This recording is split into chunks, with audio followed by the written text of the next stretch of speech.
All right. So I have a scenario for you, Chris. Let's imagine that TheoTech becomes wildly successful, and within a few years, you are sitting on top of $1 billion industry. So you've got buttloads of money. And a startup company approaches you with an idea. What kind of ideas would you venture capitalize on? Yeah, so you're turning the tables on me. Yes. And asking me to think like an investor now, which is good. Yes. And I think the first thing I would add is that it would have to be things that are outside of my context, probably, actually. So as an example, my sister right now, she's doing her MD, PhD. And when she was younger, she got to do some malaria research as an undergrad. Mm-hmm. And one of her passions is finding ways to integrate her faith with her work. And so she would love one day to be able to have either an institution or an organization that's doing research in mission.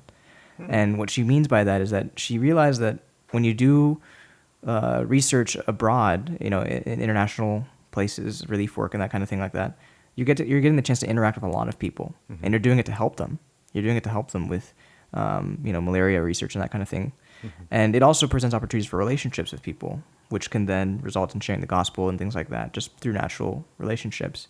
And so being able to do real research that advances the state of the art while also blessing people with the gospel, that's one of her dreams that one day could happen. And that's a dream that I would want to fund. And it's also a dream that I wouldn't be able to do myself.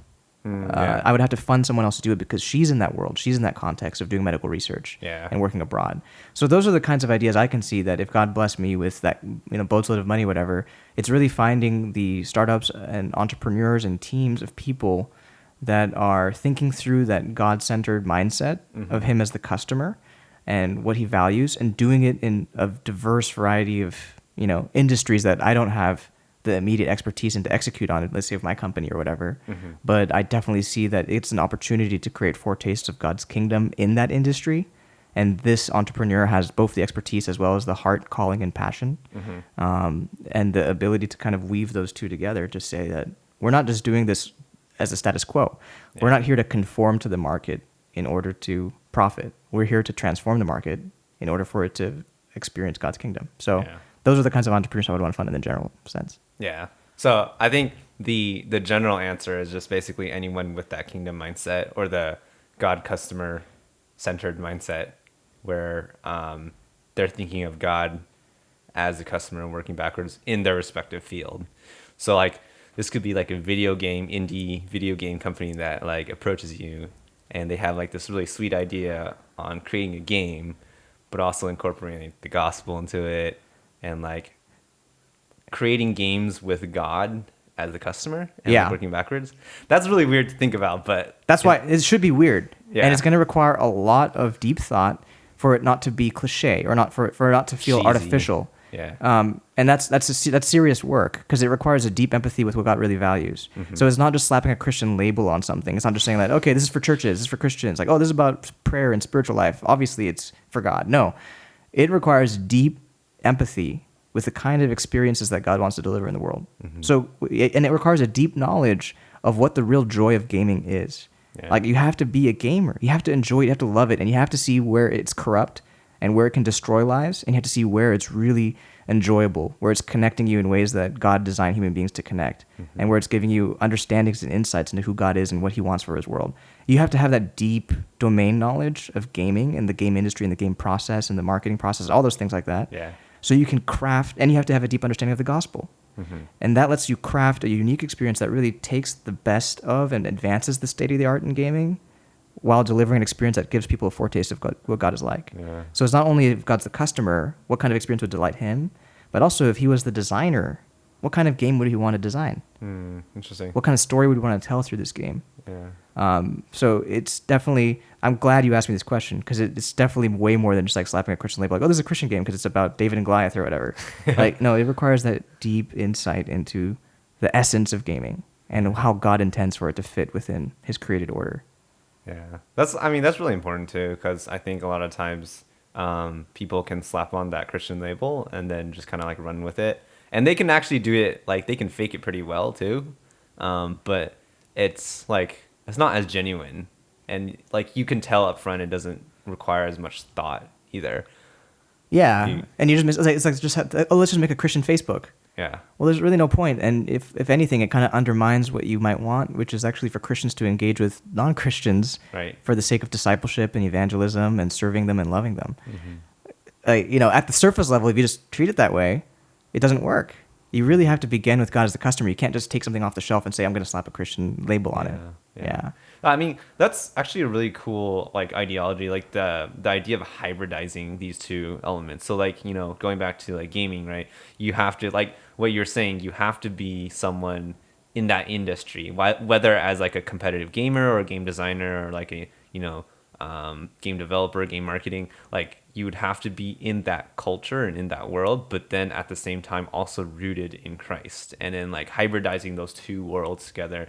Like, I mean, I guess that's what you're doing with TheoTech, right? Like you're hybridizing technology, entrepreneurship, exactly, business with the gospel, and like I think it's really cool. I think it's really cool. that's what I dream of many believers doing. Yeah, because God's placed us in all kinds of walks of life, basically, and if we are embracing it and understanding it deeply and doing well in it, and we're also really loving God and desiring to see the outcomes He wants in our field, then you can see some really innovative and powerful things, I think. Yeah, for sure. Yeah. I would probably, I'm just going to answer this question as well. I would probably do the same thing, but do it in the arts and music and creative side of things. So I think if I was sitting on $1 billion and someone came up to me, some startup came up to me, I think some of the ideas that I would like to invest in would be like creating like studios and space for people to like record, or, you know, like creative spaces, but make it so that's really affordable to like to people who have like are on a budget, or like don't have as many resources to rent out like these high end studios. And I think like we can have like different levels of like studio spaces or creative spaces, like just people for to allow people to like really go after what they love to do, without like pressuring them into like, you know, or having them worry about their financial state. It's interesting, because as you described that, my mind jumped to one idea and then it jumped to the next idea. Okay. That first idea was like, well, you know, it sounds like kind of like a gymnasium. People go to gyms to be fit, but they also take classes and everything like that. And there's all this equipment that they wouldn't be able to afford on their own, but because it's in a gym, they can all use it. Except it's almost like a gymnasium for the arts. Where you have access to all these really fine instruments and equipment and everything like that, and that you can experiment with them and collaborate with other, you know, meet other people who care about these things. And it's affordable because they're, you know, there's a shared space, but it lets you, you know, try everything out basically, and you can have classes and things like that that can help people improve their craft. So it sounds a little bit like a gym except for the arts, a gym for the arts. Chris, that's a good idea.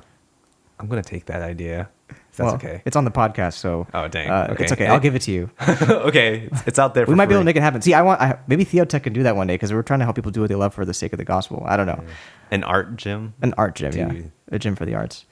And we come up with some really crazy ideas on this podcast. Not on just this podcast. Like we just come up with crazy ideas. We do. But here's the next idea that went from that, which is like, you know what I just described sounds a lot like school, actually, as it was meant to be. So art school, create your own. Sort of, yeah. Like that's kind of what people like. One of the best things about school was that you have access to all this amazing stuff, and you're a student, and you know tuition might go up and up and up, but you have access to a lot of really nice things, both like a gym as well as like, you know, musical equipment and rooms and everything like that, technology equipment.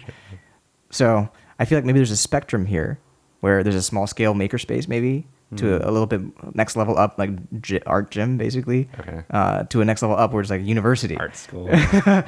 Maybe. I don't know. I throw it out there. But, you know, our whole education industry is going under some massive shifts right now. So we could see the emergence of, you know, more and more of these things. Yeah. Exactly, like with maker spaces, co-working spaces and stuff, in addition to gym memberships and like smaller gyms. And, you know, just like there's a lot of room for innovation in this space, actually. Yeah, for sure.